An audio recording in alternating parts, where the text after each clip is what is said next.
Hello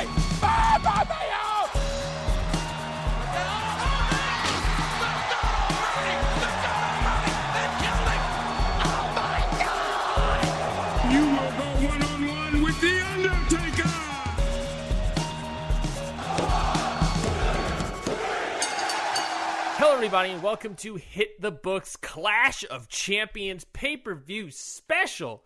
We are the only show that books weekly fantasy booking matches of Raw and SmackDown, but today we are here booking our version, the best version of Clash of Champions. I'm your host, as always, Ryan Knightsey, and with me, as always, is the Wendy's Warrior, Mikey McFreddy. Mikey, how are you doing, my friend? Welcome to Clash of Champions.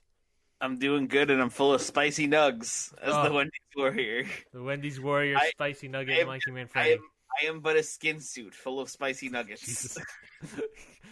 It's like the boogeyman in Nightmare Before Christmas. Except when you unzip me, it's not bugs, it's just spicy chicken nuggets. That's exactly the reference I was trying to get to, and he beat me to it. Oh man, the boogeyman, but he's just a bunch of spicy nuggets. That's me. Whatever crossover, I was thinking, what a crossover potential for marketing commercials that they can do around Halloween. But then I was like, well, that might be a bad thing to tell kids, hey, come get these spicy nuggets. They're all hidden inside this dirty bag of a human. They're all hidden inside of you all the time. It's all hidden inside this dirty bag of a creature. To get spicy nuggets, we must rip him open. We must rip him open like a piñata. We must rip the creature open. We must tear the creature asunder and take the spicy nuggets out of its guts. Mikey, it is Clash of Champions here today, this pay-per-view special. We've been building this show up for the past 4 weeks, and we got a huge slated card here for you all today. I'm definitely excited. Clash of Champions. I've always liked the pay-per-view because, to me, the pay-per-view with Clash of Champions has always been a weird pay-per-view because it's the whole premise is every title's on the line. But then I look at other pay-per-views and I'm like, well, for the most part, other pay-per-views have every title on the line. I don't know why this is the gimmick of this pay-per-view. It's not the gimmick of our pay-per-view. Yeah, that's why I broke it. But what are your thoughts on just the Clash of Champions gimmick, every title on the line format, I guess? Bring back the championship scramble, you cowards. Was that at Clash of Champions? I remember that was at Unforgiven. I thought it was it became the Clash of Champions thing one year. I remember that was at Unforgiven. I'm looking it up now, but by the way, that championship scramble match, the one with the Brian Kendrick. Brian Kendrick is the WWE champion. Yes, that one is on. That was at Unforgiven, and that one was at. It is on YouTube, by the way. I don't know why I thought it was a Clash of Champions thing. Yeah, it's definitely an Unforgiven. There was Weird. 2 scramble matches at Unforgiven. Why did they do that? For the first time ever. For the first time ever, they did them. They did one for both of the main titles. They did it for the ECW and the WWE Championship. Or not. What are you saying? ECW is the main title. It's just weird how they decided WWE and ECW instead of WWE. Wasn't the World Heavyweight around at that time? They didn't do it for that? Nope. Was it even on the card? Let's find out. Was this Unforgiven 2008? I missed that title, by the way. The World Heavyweight title is one of the nicest belts in WWE, hands down. The big gold bad boy. Mm-hmm. It's a nice, pretty belt. That's for me, when someone mentions a championship belt, that's what I picture in my head. Is that heavyweight champion? Oh. Same. And maybe that's also who we are and what our ages are, I guess, as well. The results. Let's see. The World Heavyweight Championship. Wait, hold on. Was there 3 scrambles? There were 3 scrambles. There was 3 scrambles? It wasn't ECW, WWE, World Heavyweight? Yes. Yeah. The championship scramble for the ECW title was Matt Hardy, Guerrero, Finlay, Mark Henry, and The Miz. You know what's funny? I have a vague memory of watching this, actually. Me too. I think I was around for these matches, and I remember watching them. The WWE Championship was Triple H, Brian Kendrick, Jeff Hardy, MVP, and Shelton Benjamin. What a spread. And then the World Heavyweight Championship, which was vacant at the time, was Jericho, Batista, Kane, JBL, Mysterio. That's a match. That's a lineup right there. I would say that the heavyweight one is a match and a half. Holy crap! Yeah, that's a good match right there. All the other ones are like, who ended up winning that? Who ended up winning all these matches? Matt Hardy won the ECW title. Yes, I remember that. Triple H won the WWE title. Okay. And Chris Jericho won the vacant World Heavyweight. This is Chris Jericho during his Shawn Michaels feud. Okay. Or the beginning of it? I don't remember. Either way, Chris Jericho wins it. Bring back the championship scramble. Make it a Clash of Champions thing. I mean, we don't do Unforgiven on the show since we're just following WWE's actual pay-per-view cycle. But in theory, Mikey, you could book yourself a championship scramble match. Interesting. I thought the concept was cool. What have I done? A lot of people hated on it. I thought the concept was cool. It felt very TNA. You know, like the reverse battle royals and like King of the Mountain matches. Like it felt very TNA. Wait. Is there a reverse battle royal? You have to throw people into the ring? Yes. No, What? it's not you have to throw people into the ring. Everyone's trying to get into the ring. Wow. So you have to stop people from entering the ring. Under the bottom rope. Yes. I've seen a reverse battle royal. You have to enter the ring under the bottom rope, or else it doesn't count. If you go in over the top, it doesn't count. It's really weird. Reverse battle royal begins with wrestlers surrounding the ring instead of inside it. At the start of the match, they battle for half of them to get into the ring. At which point, a standard last person standing wins the battle royal. Incredible. So dumb. But yeah, technically, Mikey, you could book yourself a championship scramble. It's just a matter of if and when you do it. But we're not doing championship scrambles tonight. In fact, we're defending every single title except for one at Clash of Champions, the pay-per-view spectacular pay-per-view special. So again, if you're new here, we're not just talking about championship scrambles, looking over and remembering old things and talking about Nightmare at Elm Street characters.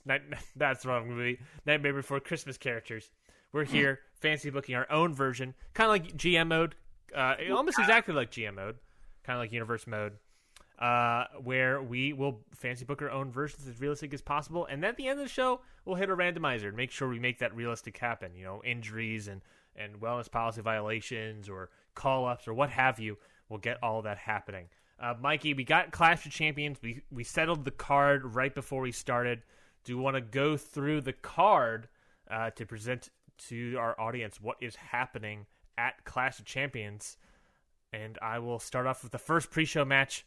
We're just saying the card in order, and we're opening the whole thing pre-show match of Sheamus defending his Intercontinental Championship versus MVP. After that, we got One Nation versus Undisputed Era defending their SmackDown Tag Team Championships, still on the pre-show. Then the first match officially on the Clash of Champions pay-per-view card is Shayna Baszler defending her Raw Women's Championship against Bianca Belair. Then after that, we got Mustafa Ali versus Tommaso Ciampa for the United States Championship. Then we have the triple threat for the Women's Tag Team Championship match. Liv Morgan and Rhea Ripley versus Casey Catanzaro and Tegan Nox versus Piper Niven and Candice LeRae. Then we got Asuka versus Ember Moon in the last woman standing match. Then we have a no DQ match for the Raw Tag Team Championships between the Disciples and the Viking Raiders. After that, we got Nia Jax and Tamina versus Alexa Bliss and Nikki Cross. Then we have a number one contenders match for the WWE Championship. No, that confused me somehow. Triple threat: AJ Styles, Roman Reigns, and Aleister Black. For the number one contendership for the WWE Championship. Correct. I'm very confused reading all of a sudden. That's okay. After that, we got Sasha Banks taking on Bayley for the SmackDown Women's Championship in a 30-minute Iron Man match. Oh, man. I'm excited for that. I'm also excited for this main event, and that's Drew McIntyre versus Adam Cole for the Universal Championship. Mikey, this goddamn card, it was a doozy to put together, wasn't it? Yeah, it was. We struggled on this one. Usually we have like a pretty easy time knowing what match is going where. When every match title's getting defended and you want to sort of like make sure every match is like important, it's real tough. I'll tell you that much. Yeah. Well, let's get into the show. Let's get into the actual show. Let's start figuring out and tell the audience and figuring out what the results are. Mikey, we're opening the show off again, like we said, with the pre-show match, Sheamus versus MVP for the Intercontinental Championship. Of course, Sheamus is the IC champion. MVP returning to WWE officially in this universe goes on to win an entire number one contenders tournament, but then gets bro kicked by Sheamus last Monday. Mikey, I have to tell you who the winner is. Is it Sheamus MVP? What's your guess? You know what? I don't know. This is a hard one for me. Is it King Corbin? Yes, it's King Corbin. King Corbin's going to interfere, make this a triple threat, and win. That's my pick. He's gonna come in, cash in his crown. That's my official pick. It's King Corbin. Well, it's not going to be King Corbin. The winner is retaining his Intercontinental Championship. It is Sheamus. Yeah, that makes sense. Yeah, it makes sense. I'll be honest. Again, this was supposed to be Chad Gable versus Sheamus. I don't remember who I had winning that match, but this worked as sort of a holdover. Like, okay, you know what? I have the returning MVP. You know, he can do the tournament. He can win it. That's fine. I need some sort of stories happening in the IC title division right now because nothing's really happening. And I understand that I need to do that, and I'm working on it. And I'm already in the process of working on it. This is actually step 2 of that process, surprisingly. All right. Well, next up, we got One Nation versus Undisputed Era. Undisputed Era defending their tag team championships. But do you mind if I throw a little promo in here? Please. It's not a promo, a little like seggy. Please. It almost feels like you need to, seeing that how Undisputed Era defending their titles and Kyle O'Reilly and Adam Cole are the only healthy members, or I guess Ruby Riott as well, but the only healthy men members of Undisputed Era. So One Nation come to the ring with microphones. I guess Cruz has the microphone because Cruz has been the mouthpiece of One Nation for a while now. This is true. Cruz grabs a microphone and he says, "What?" Oh, now I gotta think. Are you gonna freestyle this promo? Yeah. Yeah, baby. Give me that freestyle. Hit me with that freestyle.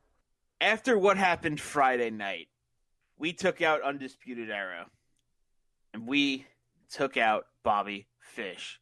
There's no way he can defend his titles since Kyle O'Reilly is only but one man. One man, one nation.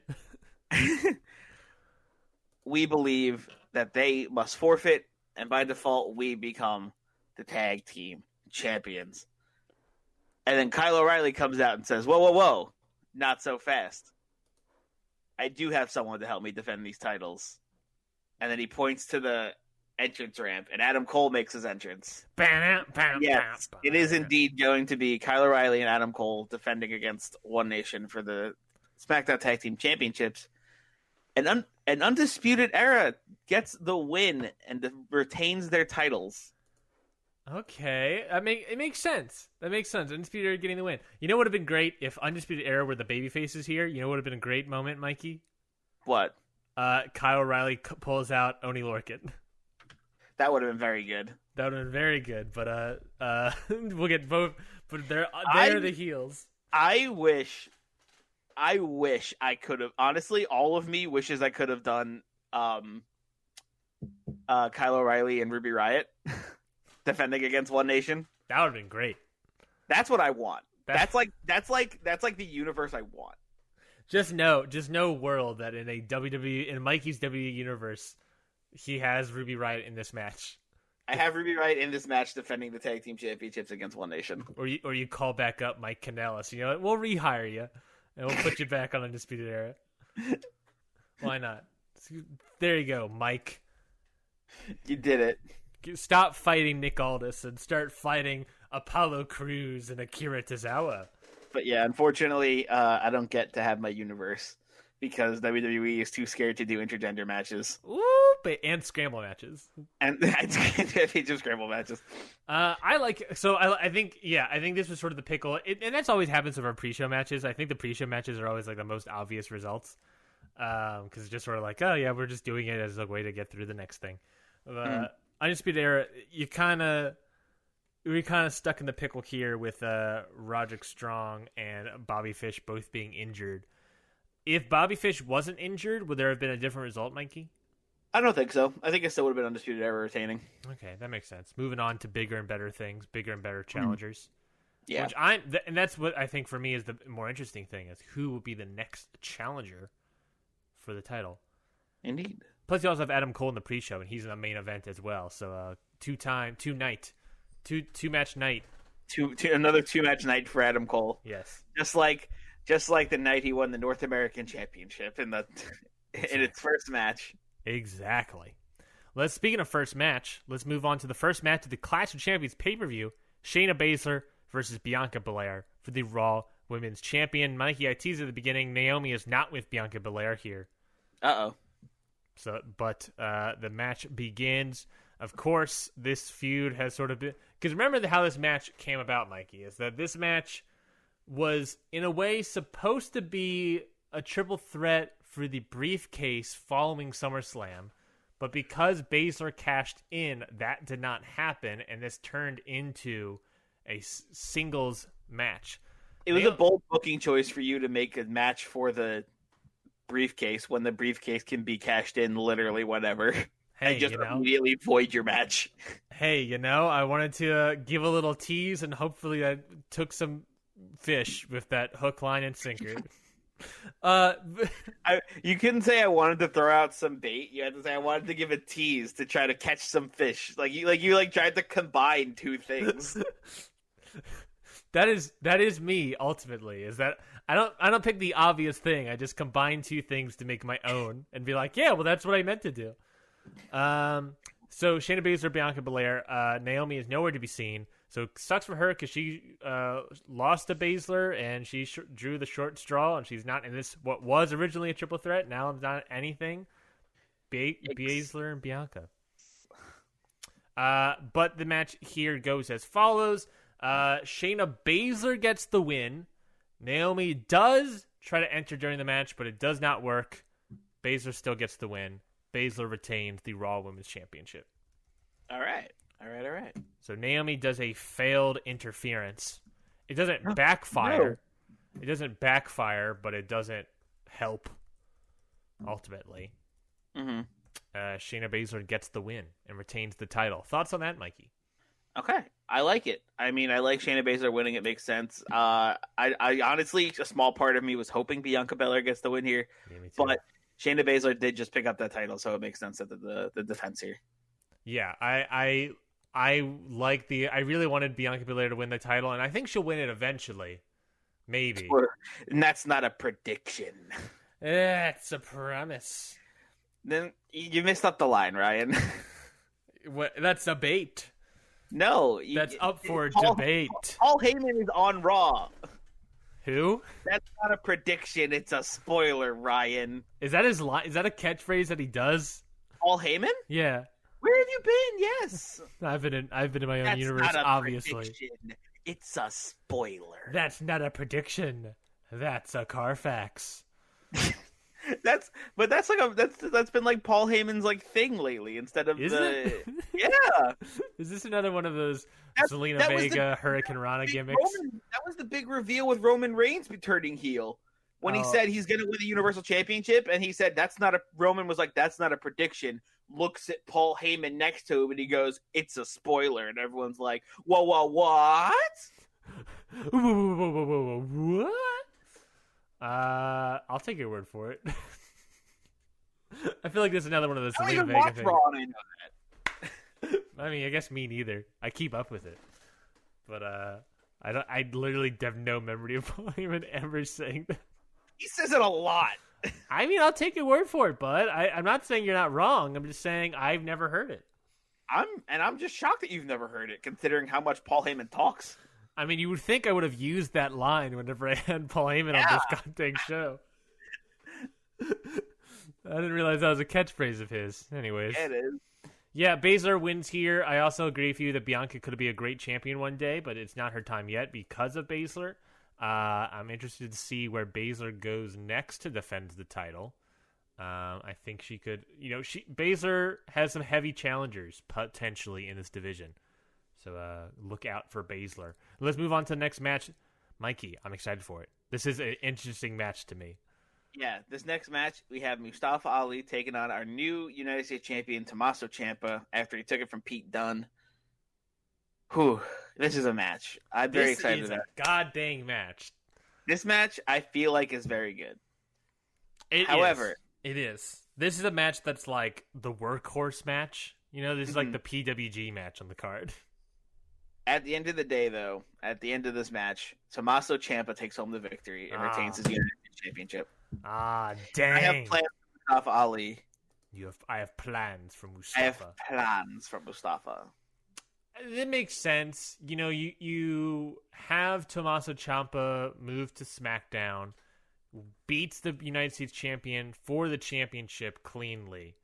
He's got to retain in a way.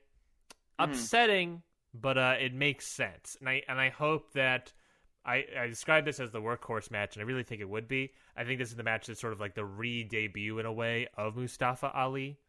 Mm-hmm. Be like, hey, yeah, don't forget Mustafa Ali. He's here to play. Yeah, I like it. Well, Mustafa Ali is always here to play. Well, let's move on to the next match. That is the Women's Tag Team Championship Triple Threat.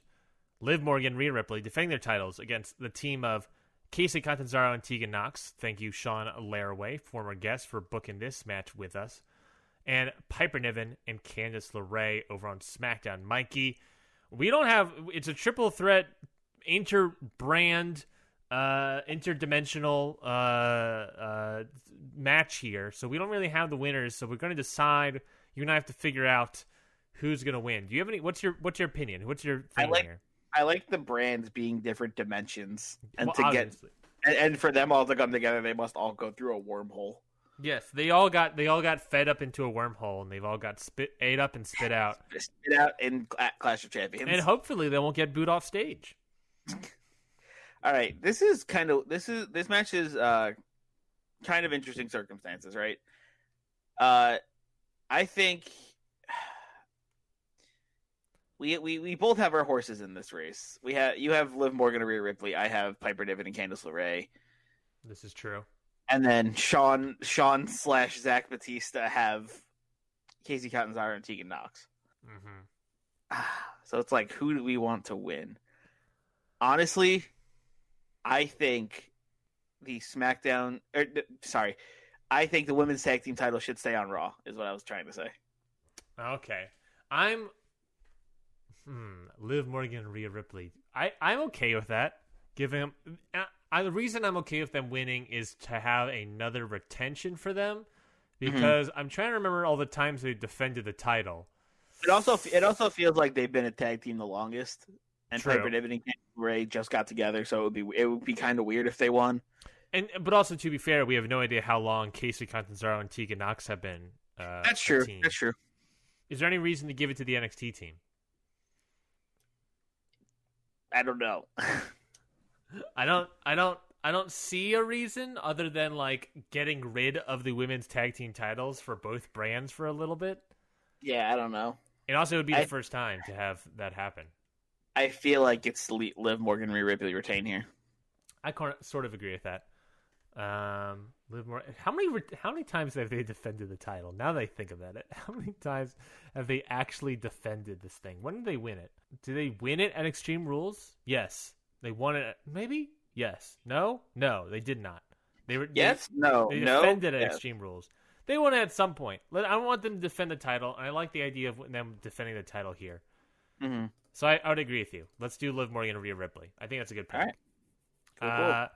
Cool. And that's my whole thing is like I want to build them up a little bit and in a unit. I think storyline wise, I'll say that there's some moments of miscommunication between Morgan and Ripley. Mm-hmm. Because honestly, they haven't wrestled since the last pay-per-view. And also they haven't Liv Morgan last wrestled at SummerSlam. Rhea Ripley hasn't wrestled until the week before that. They haven't done a tag team match together since, still scrolling back, since the week after, the Raw after Extreme Rules. All right. So they've been gone for quite a while. But let's get another defense in. It's been a minute, so I'm glad they're defending here. It's been a hot sec, so let's get them in. And I think they're a good team, but there's going to be moments of miscommunication. Interesting. Between them for story reasons. Interesting. Which I was going to be in there no matter what, but, now I'm just going to say it as well. Thoughts on that? Any thoughts on that as I write this out, Mikey? I'm interested in what you just said about there being some miscommunications between them, but they still pick up the win. Yes. That's all I can say, I guess, because the story has to unfurl out from there. Well, let's move on to the next match, Mikey. Asuka, Ember Moon, last woman standing. Yeah, this match is one of the matches I've been hyping for a couple of weeks now. Ember Moon came back and attacked Asuka after being gone for a long time. This came back more aggressive and a little more evil. This feels like the end of the feud. This feels like the point, the climax of the feud, if you will. Yes. And in this match, Ember Moon picks up the victory. Really? You didn't. The way I've been building it up, you didn't think Ember Moon was going to win? It makes sense. I didn't know who I was going to. I didn't have like a prediction of who I thought was going to win here, but Ember Moon winning it makes sense.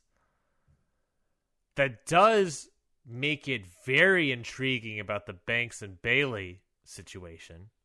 We'll get to that. We'll get to that later in the card, but that makes it very interesting because then you got Ember Moon versus Bayley to get back her title, which I think is interesting. Well, hold on. Did Ember Moon ever have the title now that I think about it? No. Ooh. So she can go after the title that she lost her opportunity against Asuka. Mm-hmm. But then if Banks wins, then we have an interesting little arc coming.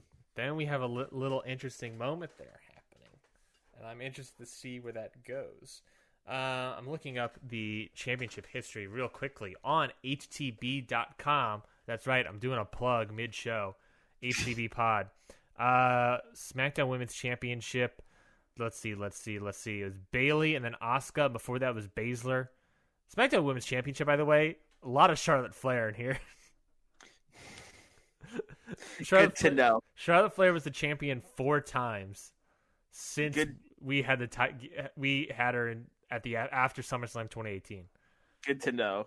But yeah, I just noticed that. Ember Moon, I think it's a good, solid choice to win here, and I think that makes I think it makes the Banks Bayley match even more interesting, and I think that's what you're going for. So I enjoy it. I like it a lot. I think it's a good decision. Thank you. Is there a certain spot that causes the last woman standing 10 seconds to happen? I've been trying to think about this, and it can't just be like an eclipse, right? Like, I think it has to be something bigger, something more reminiscent of Ember Moon getting her vengeance, you know? Mm-hmm. And I think there's one point where Ember Moon hits like a Death Valley Driver almost off of a ladder through the announce table. Oh, dang. Yeah. Oh, dang. Death Valley Driver, an FU off the ladder through the table. Yeah, there's not really a cool way to do like the eclipse in some sort of big spot moment. Yeah, because then Ember Moon just hurts herself. Yeah, that's all it is. And Ember Moon just wrecks her tailbone. Yeah, that's all it is. So yeah, that's like the problem with Ember Moon is that what other big moves does she have that I can't really think of any other moves that she has.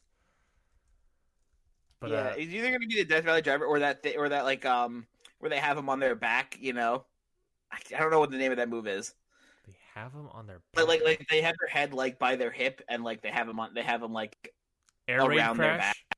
Maybe. I believe you're talking about the air raid crash. I want to say. Yes, that's the one.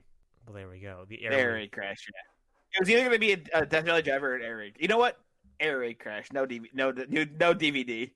No DVD. Get that. We're going straight Blu-ray on this one. I knew it was coming. I set you up and you spiked it. I knew it. Well, I guess I'm doing my Mauro Ranallo impression. Throw out the no DVD. Death Valley Driver. It's an air raid crash off the ladder instead through the table.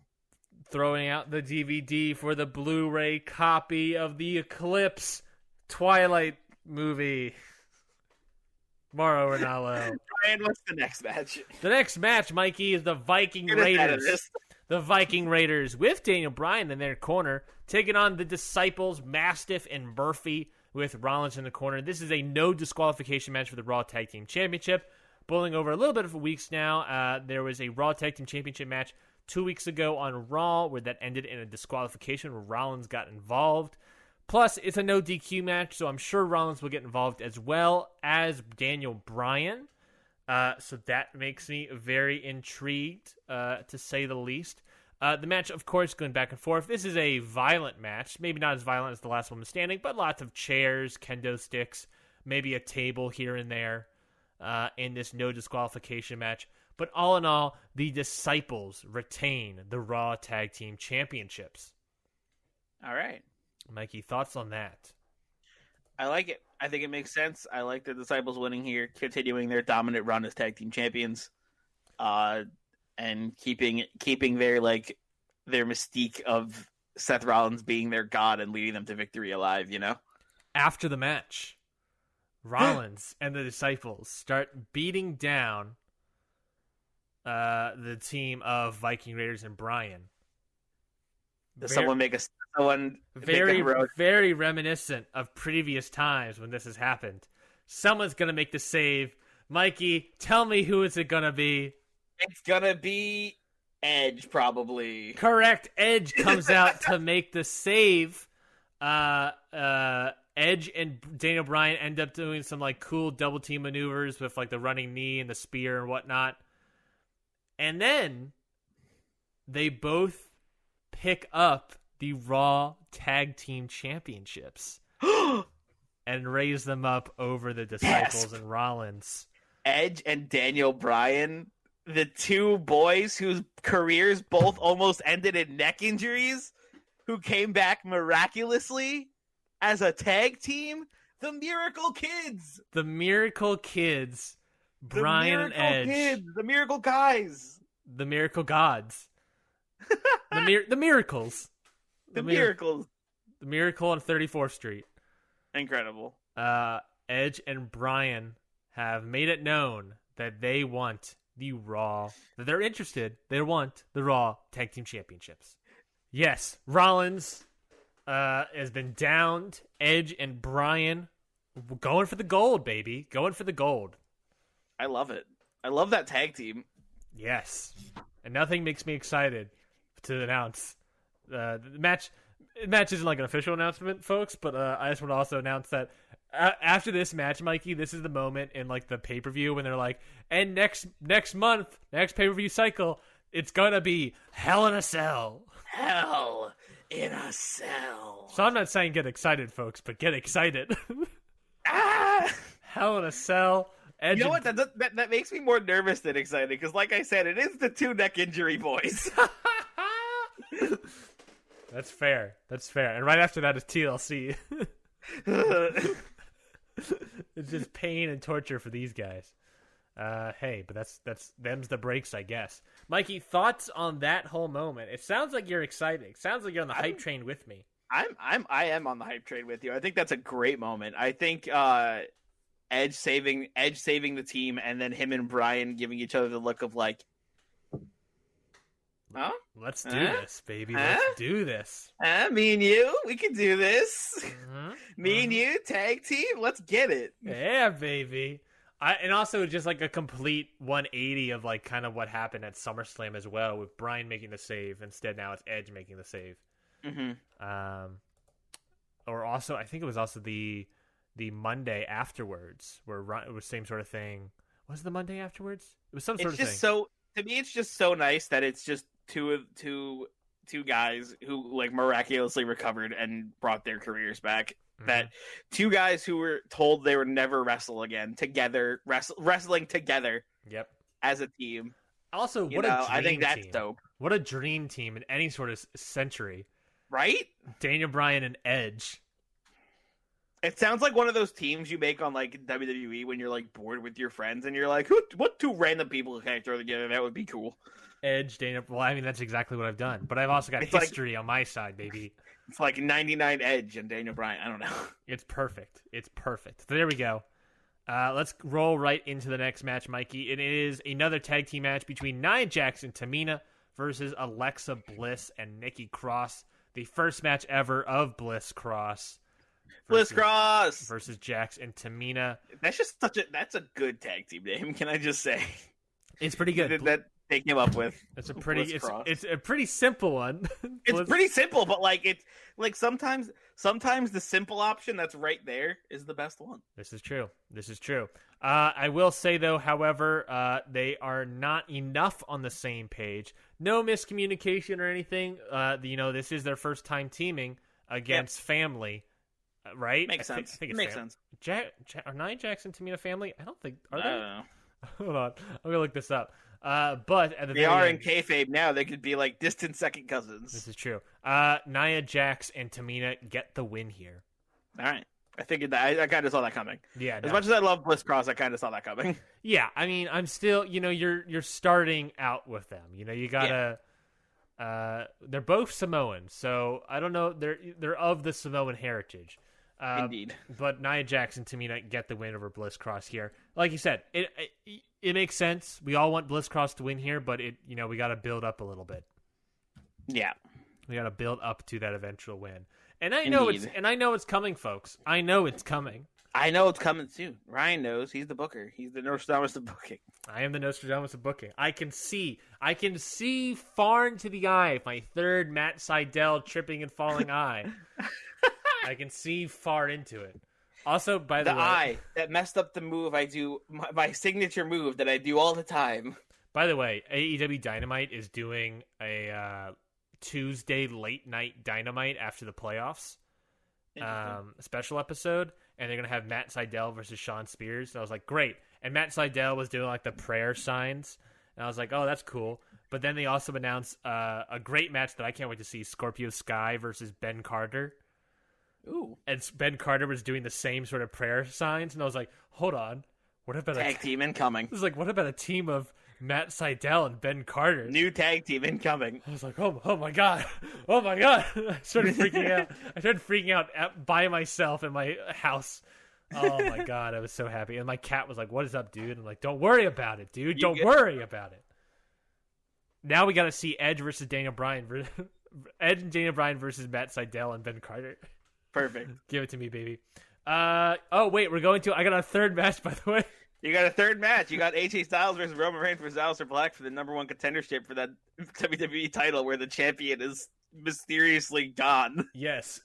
This came about because Roman Reigns paid off the Usos and the LLC to kidnap Keith Lee. We have not seen Keith Lee since. Have we seen any of the other members? Yeah, we saw all of the other members the week after that. So, but we didn't see them anymore after that. So we don't know where Keith Lee is. There is no champion. He is a WWE champion, so he obviously can't defend it. Roman Reigns is holding the WWE Championship hostage here. Does AJ Styles cut a promo before this match? And he's like, well, congratulations to Oscar. Now I'm going to go take on Roman and Alistair. And Big Al. and Big Al. Big Al, Big Dog, Roman, and Oscar. Sorry to Oscar's loss last night, or a little earlier tonight, but I can't wait to take on Roman. The Roman Empire. So triple threat match, number one contenders. It's the best thing I can do since there's no WWE champion to defend. That's what I get for getting randomized. Thank you, Sean. This is the match. If you have anyone think about this you match, got randomized for a controversial moment. Literally no one said you. This is all Sean's fault. No one told you to kidnap your WWE champion. This is all Sean's fault. Not a single person. He rolled a randomizer on me. It's like that meme where it's like no one. Not a single person, literally nobody. Ryan, I'm gonna kidnap my Universal Champion or my WWE Champion. I'm gonna kidnap Keith Lee. I'm gonna kidnap Keith Lee in the Declaration of Independence. So triple threat match here, big time matchup between the three guys. The three guys have been pushing, and I will say here, to go with the theme of everything, Roman Reigns gets the win. All right, and to be honest, he also pins AJ Styles. Okay. So Roman Reigns gets the win. Thoughts on that, Mikey? Thoughts of what I was doing here? I like it. I like the idea of this match happening. And I'm very interested to see where the story goes, like, for sure. I'm very interested to see what Keith Lee thinks about this when he reappears finally. Yes, Roman Reigns, now the number one contender for the WWE Championship. That he's currently holding. That he's currently holding on behalf of Keith Lee. On behalf of Keith. On behalf of the kidnapped Keith Lee. Yes, I have, and we talked about this as like, for me, this pay-per-view was a building pay-per-view, if that makes sense. Interesting. I'm building usually a lot of pay-per-views things. are the big blow-off. I'll be honest. This is a building pay-per-view. Very interesting. Well, let me look at this. Let me look at this. 1, 2, 3, 4. All of my matches are building to something else. All right. All of these matches are building. Very interesting. They're not. None of these matches for me are the pinnacle, the climax of stories. They're all building to something else. Mm-hmm. Okay. Now that I realize that, well, there you go. Very excited to see what they're building to. Yes. Well, Hell in a Cell is next pay-per-view cycle, so that's probably it. It's probably it. But yes, Roman Reigns gets the win here, and that's not it for Raw for me, baby. We got 2 more SmackDown matches. What's happening, SmackDown? All right, next up, we got Sasha Banks versus Bayley for the SmackDown Women's Championship in that 30-minute Iron Man match. Whew. Now, Mikey, you don't have to tell me like how people pin each other. I at least want to know the final score. Okay, I do have an idea for the first 2 falls in mind. Perfect. Tell me. So the first fall comes when Sasha Banks attacks Bayley from behind with a steel chair. Okay. And immediately gets disqualified. So Bayley gets a point like right off the bat. Okay. And then Sasha, and you know how they have to like wait a minute to start before they start the next fall? Correct. In that time, Sasha Banks just absolutely beats down Bayley, like destroys Bayley. She puts her arm in the chair and like steps on it. You know what I mean? Mm-hmm. And then right after that, she throws a chair out of the ring, puts Bayley in the bank statement. Bayley taps out immediately because her arm is just destroyed. So we start off with a hot 1-to-1. Hot 1-to-1. But Bayley is just destroyed at this point. But Bayley's arm is destroyed, so she's very open to the bank statement, let's just say. This match is very reminiscent of a match I watched recently. Interesting. There was a 2 out of 3 falls match between Sheamus and Daniel Bryan for the World Heavyweight Championship. The first fall is Daniel Bryan hitting Sheamus over and over, and the ref just called it disqualification. Sheamus was like down, then Bryan taps him out. Interesting. That's basically what happens here. Just like Sasha Banks just messes up Bayley's arm and then puts her in the bank statement, and Bayley immediately taps out because either A, pain, or B, she wants to save herself for the rest of the match. This is true. I like the strategic tap outs in matches like this. Yes. Yeah, because you have 30 minutes. Exactly. It's like don't hurt yourself. Don't like try to last out immediately and get that rope break or like reverse it. Just tap out, break the hold, separate, figure it out, and come back. You know. Exactly. We'll figure it out in those 30 minutes. So it starts out 1-to-1. Where do we end? We end with a 3-2 victory. Oh, okay. And the winner with 3 falls is Sasha Banks. Wow. Bayley's reign has ended. Sasha Banks, the new SmackDown Women's Champion. Not only that, Mikey. No, that record's actually been broken for a long time. Never mind. I was gonna say and Banks won at a pay-per-view. I was like, wait a second, she's done that. She's done that before in our universe. Now she just has to defend it, and we're good. This is true. She just has to defend it. Bayley has been champion since June 14, 2020. She has now lost it to her former best friend, Sasha Banks.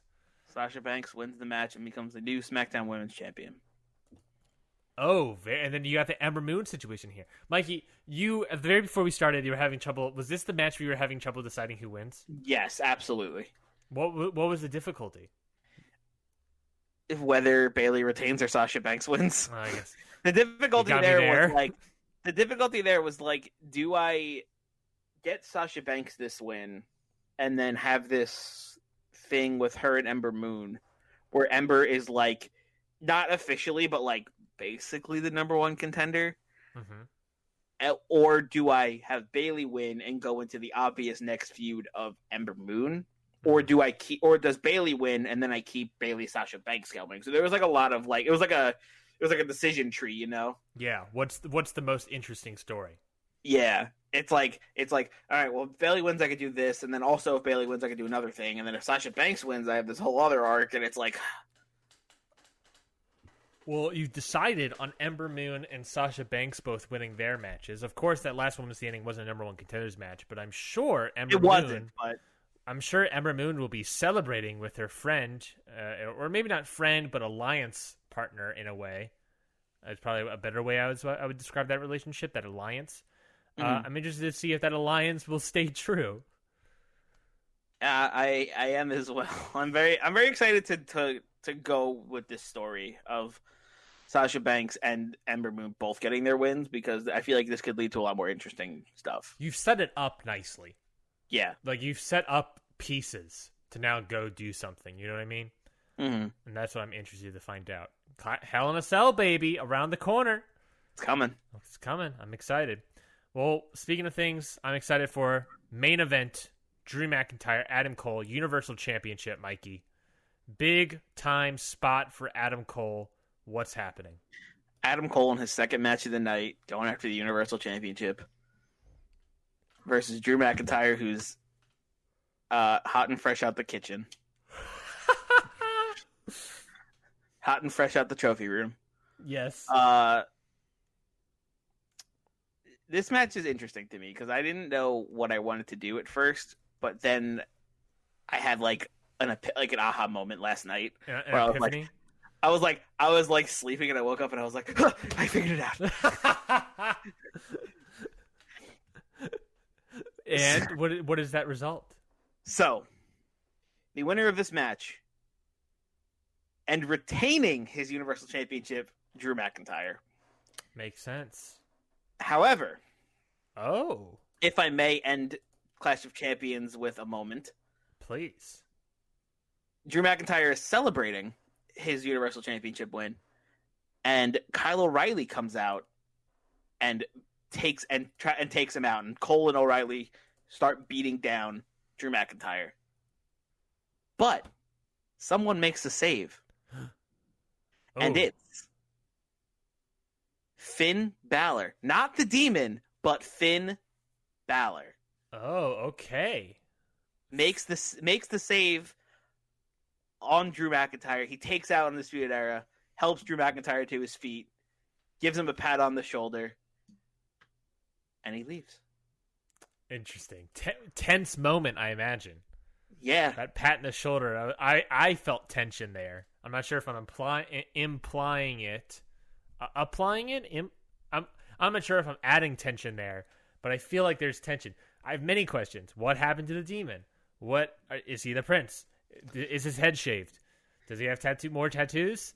It will all be explained soon.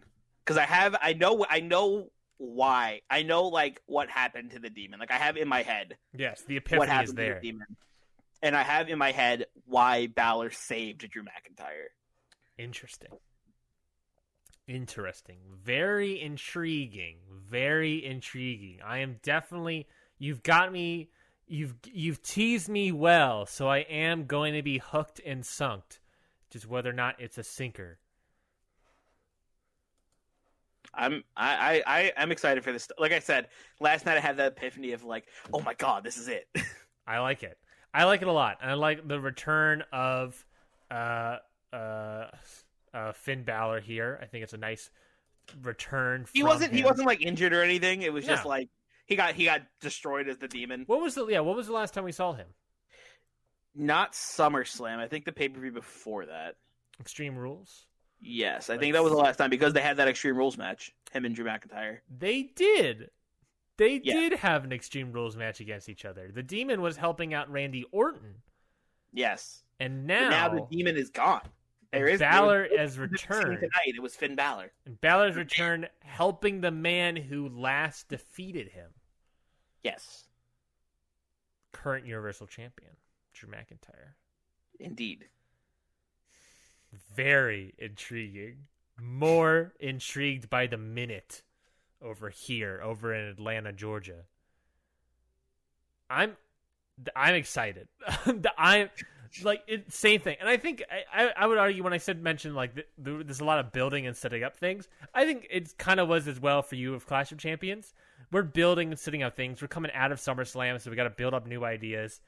I'm very intrigued with Finn Balor and Drew McIntyre and where that could go. And also, let's not mistaken Cole and O'Reilly and doing anything. It doesn't appear like Cole is done or Undisputed Era is done with going after the Universal Championship. Guess we'll see. You've shrugged your shoulders. Well, that is one way to end Clash of Champions, Mikey. Shrug your shoulders and be like, we'll wait and see.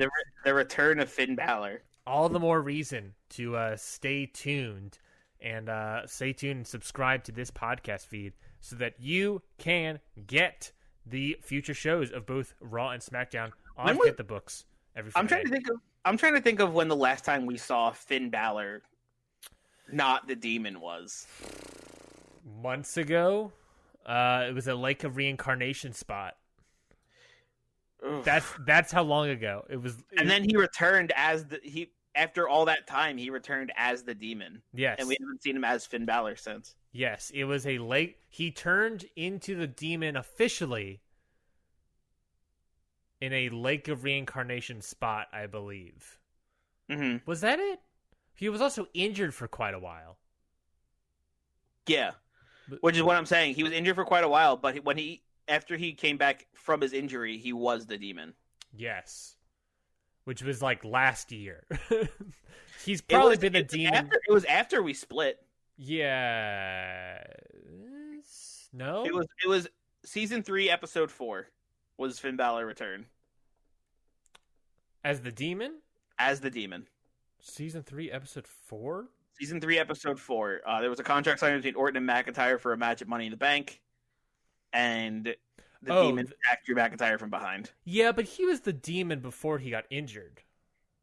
Yeah, but I'm saying when he returned as I'm trying to figure out when we last saw him as the man Finn Balor because he returned as the Demon still. Yes, this is correct. I'm gonna have to look it up in the archive. This is the first time we've seen Finn Balor in a while. Yes, I would reckon close to a year. Yeah, is probably the last time we've seen actual non-face painted Finn Balor. Would be my guess. Fun fact: Finn Balor's first match on SmackDown when we took over against Mojo Rawley. Interesting. Yes. Balor was. Let's see. Balor was injured in a match against a person at TLC for 28 weeks. Fair enough. Before that, Finn Balor enters the Lake of Finn Balor enters the Lake of Reincarnation. The Demon emerges and stays, replacing Balor. This is at No Mercy pay-per-view, September 15th, 2019. Mikey, that was a year ago. Little over a year ago. A little bit over a year ago. Almost got it on the anniversary. Date. Well, relatively on the date. You could say like, it was the Lake of Reincarnation only lasted the Lake of Reincarnation juice only lasts a year.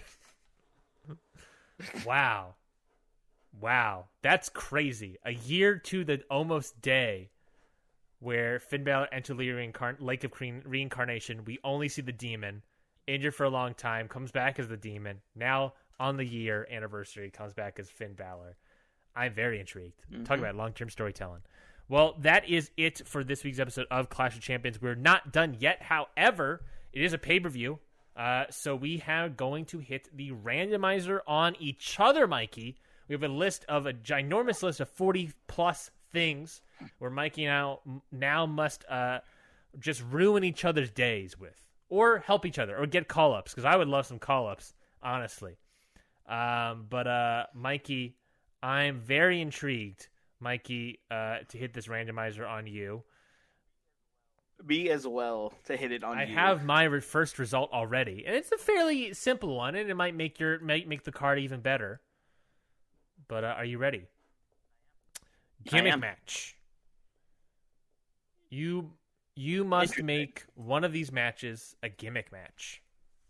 I'm assuming not counting the last woman standing and Iron Woman. and the Iron Woman. So one of your other matches, whether it be your tag titles, whether it be United States, whether it be, I guess technically you could do the women's tag team title matches, or your Universal Championship. You got to make it a gimmick match. What are you doing, bud? You already made a no DQ match, so that sucks. This is true. I don't just have that out. This is true. There's only one match to me that makes sense to make it a gimmick match, but it's kind of tough. Is it the last one? Maybe. Or the tag team match? I was thinking the tag team match. The tag team match? But still, it could go either one of the two. But still, either way, it's a rough contender. Let's make One Nation and Undisputed Era a Falls Count Anywhere match. Perfect. That's a perfect thing to put to it. Yeah, let's do that. Based on the brawl that happened, that's a perfect thing. I love that so much. Perfect. Nailed it. Falls Count Anywhere. A little more chaotic, and Adam Cole can sort of... It sucks for Adam Cole now, but then we've also protected him as well. Mikey, that's what happened on SmackDown when I hit the randomizer on you. I am rolling it on you right now. And audience, the randomizer is the thing that every single week on our normal weekly Friday show of Hit the Books, you can vote on who had the better card, whether it be my version of Raw or Mikey's version of SmackDown.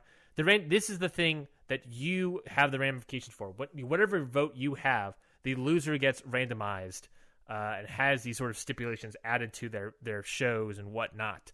So it's all important. I just wanted to show you, give the example here, what this randomizer is, what it could do. Mikey, do you have the thing that I must do? I do. So, Ryan, could be worse, but you have a minor injury. Roll a D whatever. Okay. And roll a D whatever to see what wrestler gets hurt, then a D4 -1 to see how many weeks they're out. So at max, someone's out for 3 weeks. Yes, this is true. Let's see how many people I got. I got 1, 2, 3, 4, 5.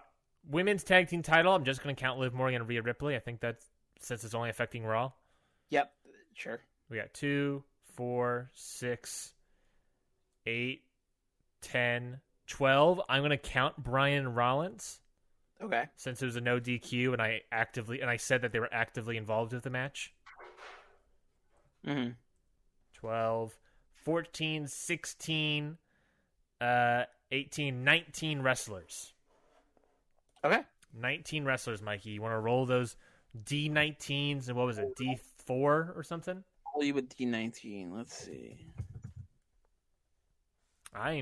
It could D4 -1. It could be worse, but I do have already some of my show booked for next Monday, so I'm concerned already. All right, it's rolling. You rolled a 16. 16. So 19 is Black, 18 is Reigns, 17 is Styles, 16 is Nikki Cross. Okay. That sucks, but is doable. I'm going to roll my D4 right now. My real life D4.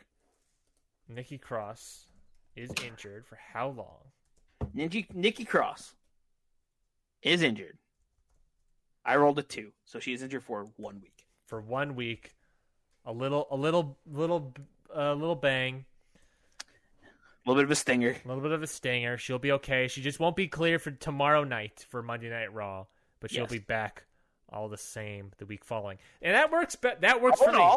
Could have been worse. Could have been way worse. That works for me. That's good for me. I wasn't planning on using them this Monday. And all I had to do was add a stipulation. All in all, take a moment. Let's just take a moment. Praise the randomizer for not hurting us too bad. Yeah. Next time, just so it knows we respect it. it made the SmackDown side of the pay-per-view slightly better, and it hurt me, but not too bad. Yeah. Something I was already kind of like giving the week off anyways. All right. Well, then it all works out. It all works out. It all works out in the end, folks. You know, these sort of ramifications. Sometimes they're really heinous, like injuring a champion before a pay-per-view match. Sometimes it's just 1 week injury. Yeah. So, you know, sometimes them's the breaks. Thank you, everybody, for listening to this week's episode of Hit the Books. Not even this week's, but this pay-per-view special of Clash of Champions. Again, thank you so much for listening in. If you like what we do, again, you can subscribe to this podcast feed. Every Friday, we put out an episode of Hit the Books proper, where we book our own versions of both Raw and SmackDown every single week. We've been doing it for over 2 years now. Ever since SummerSlam 2018, we've been writing our own versions of these shows. So definitely go check it out. Subscribe there. And if you like what we do here, leave a review. We greatly appreciate it. 5 stars, 6 stars, what have you. Leave a review, read some positive feedback. We greatly appreciate it. Or 6 5-star reviews. Also, follow us on Twitter at HitTheBooksPod. We got lots of weird thoughts on the world of professional wrestling. So why not go follow them all over on Twitter at HitTheBooksPod. We also have an Instagram, which I believe is HitTheBooksPod as well. But you can go check that out as well. Yes. Go to our YouTube channel. You can see video versions of the podcast as well. What else, Mikey? What else do we have to plug? Mikey, what do you have to plug, my dude? Well, I just want to plug the new show here on the Hit the Books Network called Independent Waters that comes out every Wednesday with me and Zach Batista, where we review independent wrestling matches on a scale of miss out, meh, or mark out. So tune in to see that every week here on the Hit the Books Network or on its own independent feed over on wherever you get your podcasts. And be sure to leave a review there too while you are leaving a review for us. Yes. Episode 2 is out already. You can go check that out, episode 1 and 2. And also, you can see all the matches, obviously. You can check out all the matches there and watch them themselves. So you can follow along in a way. It's a really good show, so go check that out. It's also on this feed, so you can always check that out. That is it for this week's episode. For this pay-per-view special of Clash of Champions, we'll be back with an all brand new episode of Raw and SmackDown this Friday on Hit the Books. And we'll be building towards Hell in a Cell. I'm excited. You know I'm excited. You can't really... Can you hear my voice? Can you hear it in my gosh dang voice? How excited we are for Hell in a Cell. Oh my god. Oh my god. I'm calling Paul Bearer-esque.